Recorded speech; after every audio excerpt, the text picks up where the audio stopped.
placer encontrarnos a través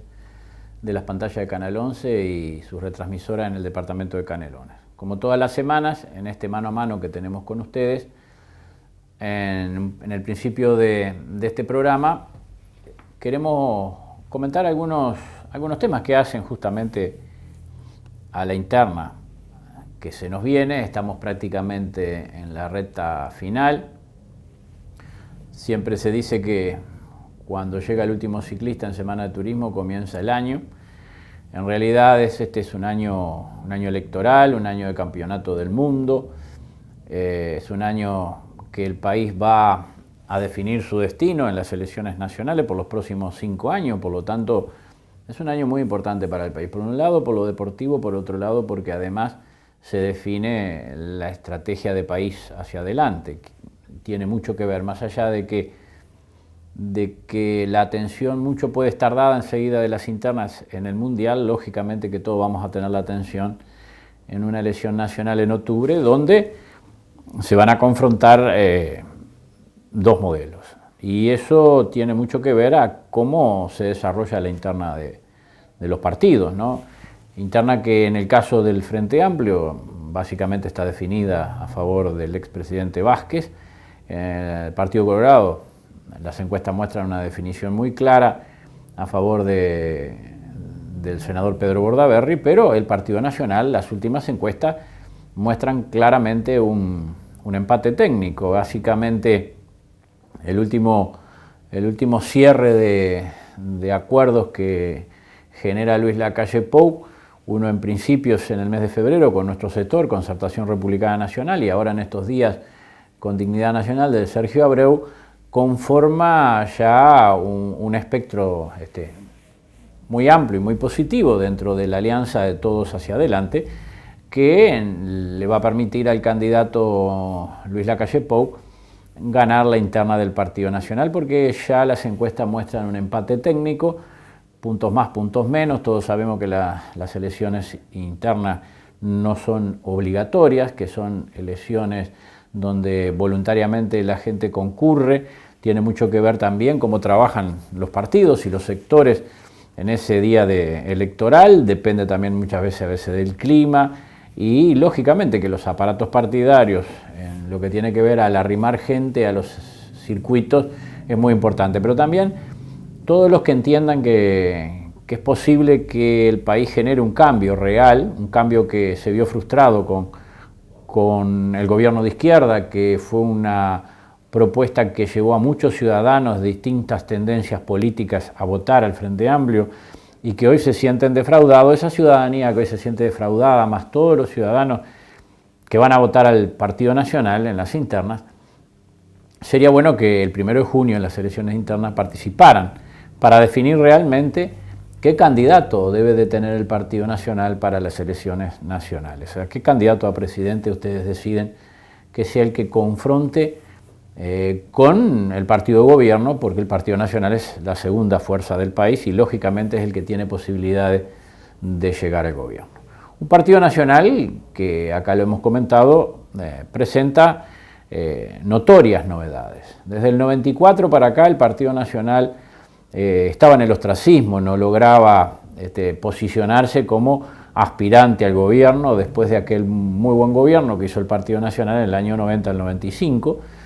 pero después no logró posicionarse como un partido de alternativa en el gobierno, a pesar de que las dos últimas elecciones el Partido Nacional había sido la segunda fuerza en el país. Creo que ahí hace también a que desde el 94 para acá el partido no presentaba novedades notorias, o sea, se repetían las mismas candidaturas, más o menos las mismas propuestas de programas de gobierno, y aparece en el escenario o irrumpe en el escenario novedades dentro del Partido Nacional, novedades que hemos comentado. Primero, el sector nuestro, conformado por gente que proviene de distintas tendencias políticas. Nosotros no le hemos preguntado a nadie de dónde viene, sino le hemos propuesto hacia dónde ir,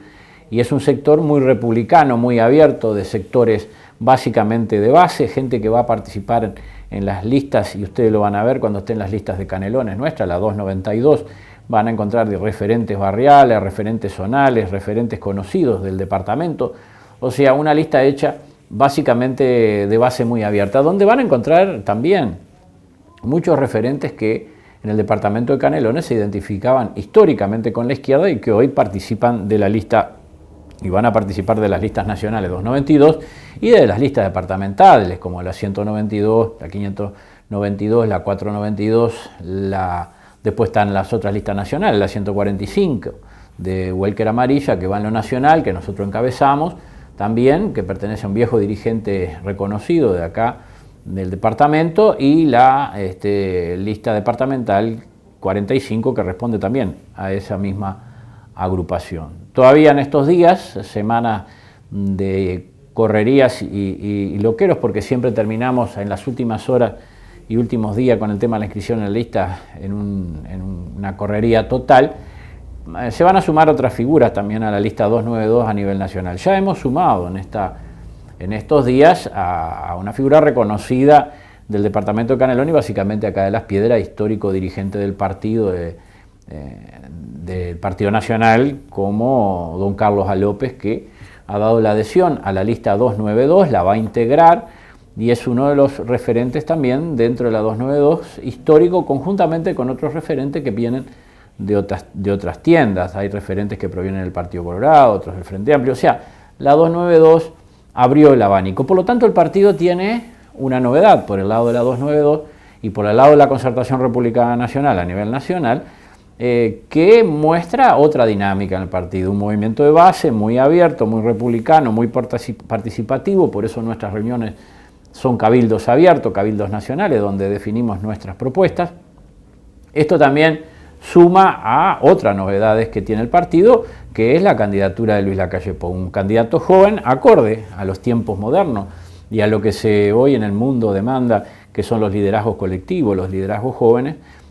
fortaleciendo un sector que fue abriendo y abriendo el abanico, permitiéndole participar dentro del partido a distintas líneas del partido que en otro tiempo hubiera sido imposible juntarlas, pero que hoy Lacalle Pou, con ese liderazgo joven, con una humildad para trabajar en conjunto y en equipo, sabiendo que hay otros que pueden tener la mitad de la razón, pero también hay otros que pueden aportar mucho en determinados temas y que incluso él propio lo ha dicho, que saben más en determinada materia que él y por lo tanto logra armar equipo. Y ahí conjunta no solo los esfuerzos del Acuerdo de Concertación Republicana Nacional con el movimiento Aire Fresco, que es el movimiento también joven dentro del partido, fundado hace 2 años por Luis Lacalle, Álvaro Delgado y otros diputados, conjuntamente que Concertación también tiene una vida de 2 años y pico, fundada acá en Canelones por gente de muchas tendencias, encabezadas por hoy desaparecido, pero nuestra figura fundadora como era don Walter Santoro.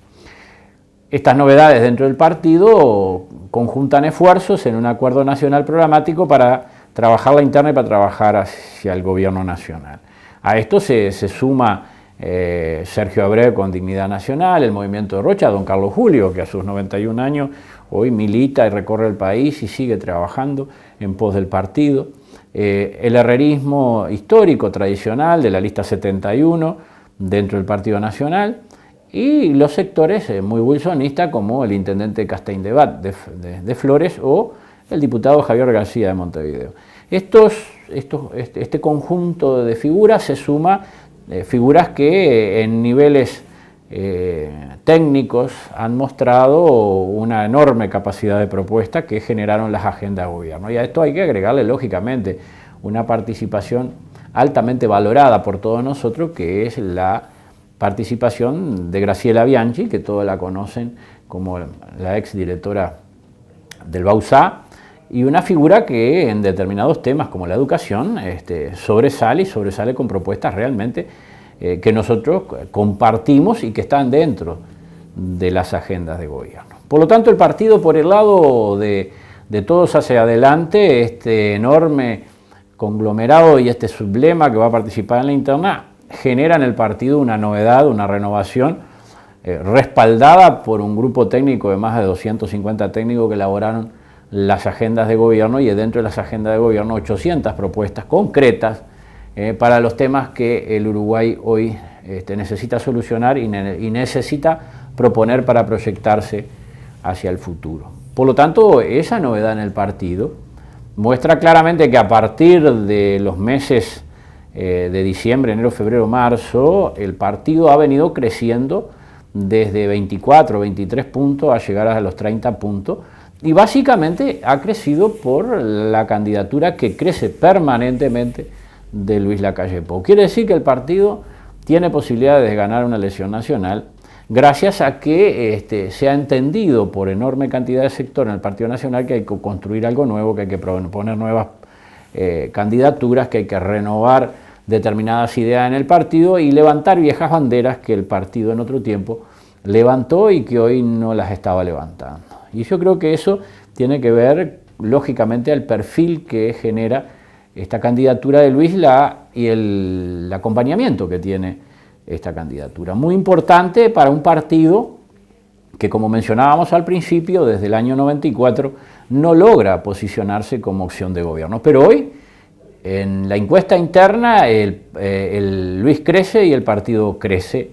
y por lo tanto se perfila a competir con el Frente Amplio en las elecciones nacionales con la posibilidad de ganar. Las encuestas ya claramente dicen que no hay mayoría parlamentaria y dicen que el balotaje, hoy los partidos tradicionales sumados tienen 3 puntos más que el propio Frente Amplio. Por lo tanto, el Partido Nacional va camino a la posibilidad de ser gobierno nuevamente. Justamente, gran responsabilidad para el partido en un momento histórico donde nos encontramos en serias dificultades. En primero, el escenario económico ha variado a nivel mundial, lo hemos comentado. El tema de la suba de tasas de la Reserva norteamericana le ha quitado flujos de liquidez a la plaza internacional. Por lo tanto, los especuladores financieros en materia de granos, que estaban asustados, por decir así, cuando toda la crisis de Europa y Estados Unidos, por el tema, lógicamente, que habían ido a especular a los granos, hoy están volviendo a operar sobre los papeles que cotizan especulativamente en el mundo y otros no tan especulativos, pero las empresas que cotizan con papelilla se retiran un poco de la presión sobre los granos, y eso le permite también una estabilidad al precio de los granos a nivel mundial, que lógicamente afecta a los países productores de alimentos como son los nuestros. Por lo tanto, el escenario no es el mismo y la política económica de este gobierno está haciendo daño, generando realmente una brecha muy importante en la economía del país y generando una brecha muy importante en el marco de la sociedad, a través de inflación, a través de salarios bajos y a través de un país que es altamente caro para poder vivir, invertir y tener capacidad de respuesta en rentabilidad para seguir pagando mejores salarios, que eso es uno de los grandes problemas, sobre todo para la pequeña y mediana empresa nacional. En la segunda parte del programa seguiremos comentando este tema y después algunos aspectos que hacen a la interna del departamento y a nuestras listas en el departamento.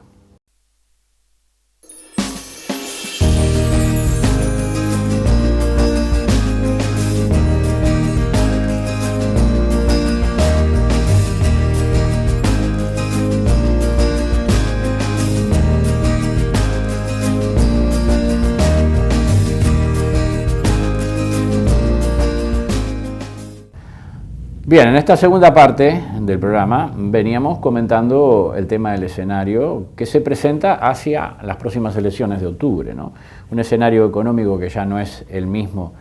de estos años atrás, un país que este año no va a alcanzar un crecimiento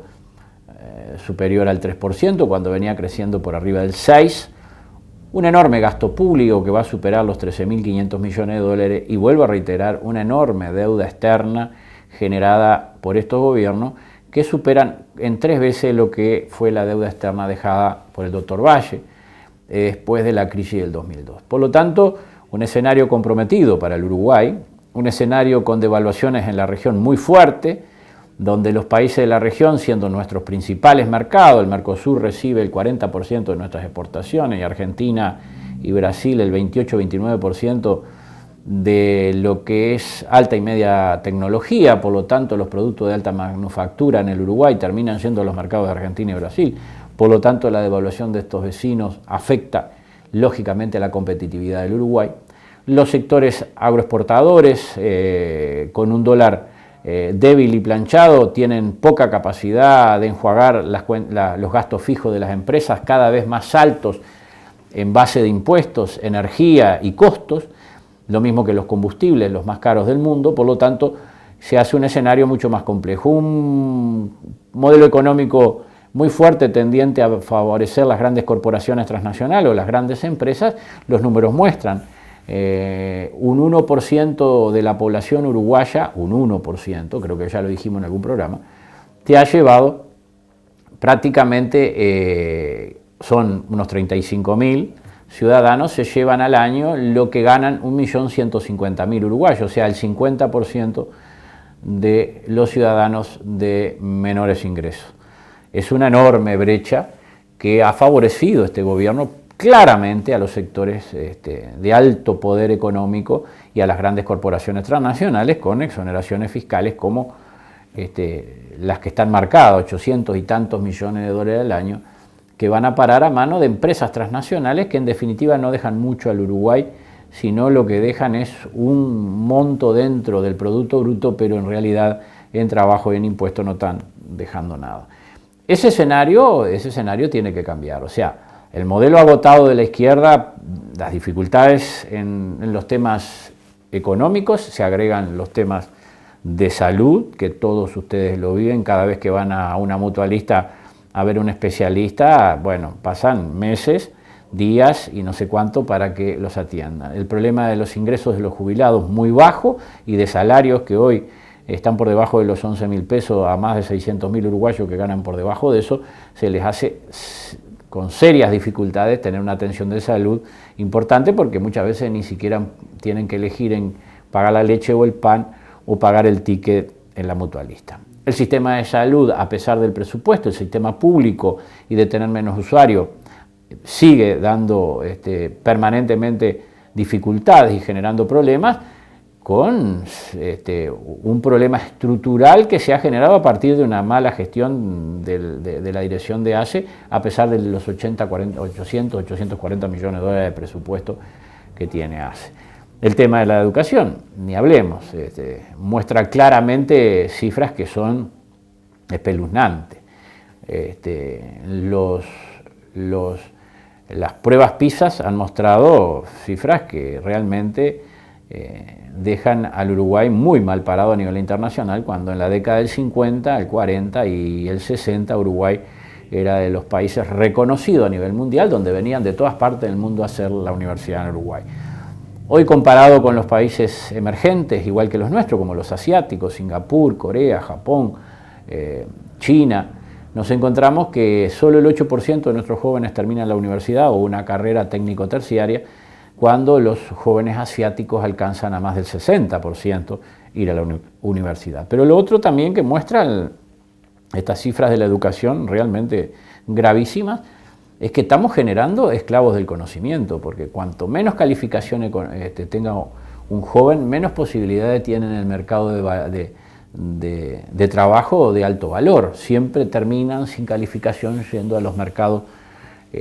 de trabajo chatarra muchas veces, o de changas, o de sueldos muy paupérrimos, como los que pagan muchísimos cuando no hay trabajo calificado. Por lo tanto, estamos en un escenario complejo. Problemas graves de educación, un gobierno que se le dio todo para que transformara la educación de este país en algo espectacular, gastó 5.000 millones de dólares y resulta que la educación cayó más de un 40% en calidad, que es lo más importante. Estas cifras que mostrábamos, como otras que se muestran, que dicen que un hijo de un obrero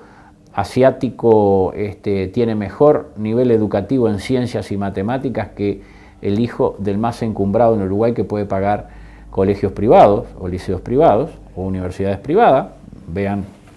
el tema realmente que es grave. Bueno, educación, salud, el tema de la seguridad, ni hablar, ustedes lo viven a diario, cada día se incrementa más la inseguridad en el país, cada día es más complejo para el gobierno solucionarlo, porque no ha cambiado la cabeza el gobierno de instalar un sistema de seguridad acorde a los tiempos que vivimos, reconociendo las nuevas amenazas y dándole participación a todos los poderes del Estado incluso en el escenario que deben de cumplir su misión las Fuerzas Armadas, que hoy no están cumpliendo ninguna misión en materia de seguridad del Estado. En realidad, ni siquiera los controles y cierres de fronteras, de espacio aéreo con interceptores o control de aguas a través de radares costeros que no los tenemos, todo esto nos deja muy vulnerable en un escenario donde el crimen internacional, las organizaciones a nivel global del crimen organizado han internacionalizado el delito y terminan en consecuencia afectando la región, afectando a todo un país como el Uruguay, que no escapa a la realidad de América Latina y del continente. Por lo tanto, el tráfico de armas, el tráfico de drogas, los propios brasileros han desplegado más de 8.000 efectivos militares del ejército brasileño en la frontera del cuarto cuerpo de ejército sobre la frontera uruguaya, por el tráfico realmente impresionante de armas y de drogas que va desde Uruguay hacia el país vecino, el país hermano de Brasil. Preocupados los brasileños por el tema de la marihuana en el Uruguay, preocupados los brasileños por el tráfico de armas y de drogas en el Uruguay, preocupados por la alta delincuencia, que además ellos tienen un grave problema en las grandes ciudades, que últimamente han tenido que actuar básicamente con el ejército entrando en las favelas prácticamente con los tanques para poder controlar el problema de la inseguridad con vistas al mundial. Uruguay sigue con un sistema de seguridad que era muy bueno en la década del 50 o quizás en el 60, pero que en estos tiempos que vivimos ha fracasado y ha sido derrotado el sistema de seguridad que tiene el Uruguay. Y claramente los ministros, tanto del Interior como el subsecretario del Interior, hace mucho tiempo que tenían que haber dejado la cartera y dejar paso a alguien que por lo menos tenga otro pensamiento en materia de seguridad del Estado. Todo este escenario, agregado a la política internacional, las dificultades que ha tenido Uruguay en política internacional para el desarrollo de las alianzas estratégicas en la región, como comerciales a nivel del mundo, con una Cancillería que ha estado permanentemente genuflexa a los intereses transnacionales, no defendiendo los intereses nacionales, hacen un escenario de agotamiento de un gobierno y de un partido en el gobierno, que realmente lo que nos puede traer de aquí en más, si el Frente ganara, que no lo va a ganar, no va a ganar las elecciones, pero sí ganará un escenario realmente muy complicado para el Uruguay, muy complicado para quien realmente trabaja en el Uruguay, quien termina pagando los impuestos para pagar la fiesta del gobierno, que ha derivado en hechos de corrupción, procesamiento, compras colaterales sin declaración de lo que se compra, multiplicado los valores por 2 o 3 veces en el mundo, caso de las compras que ha hecho ANCAP o las nuevas plantas que está construyendo ANCAP. Todo lo de ANCAP es un paquete realmente mucho más gigantesco que lo de Pluna. Cuando reviente va a abrir un boquete de otros 300, 400 millones de dólares. No puede ser que con lo que valen los combustibles en el Uruguay tengamos déficit en ANCAP. Se habla de ALUR, pero ALUR tiene déficit y sigue generando agujeros porque instalan plantas como el caso de la planta de etanol de Paysandú, que el gobierno la va a pagar instalada llave en mano 130 millones de dólares cuando en cualquier parte del mundo las mismas empresas que están instalando acá han instalado las mismas plantas con el doble de producción en Estados Unidos por la mitad de precio de lo que va a pagar Uruguay. ¿Se dan cuenta? La fiesta que generó Sendik con los cheques de ANCAP y el repartijo que ha generado. Se habla de que puede ser un vicepresidente de Vázquez. Bueno, ese escenario es un escenario de complicación muy importante para el país si Vázquez, Sendik son la fórmula,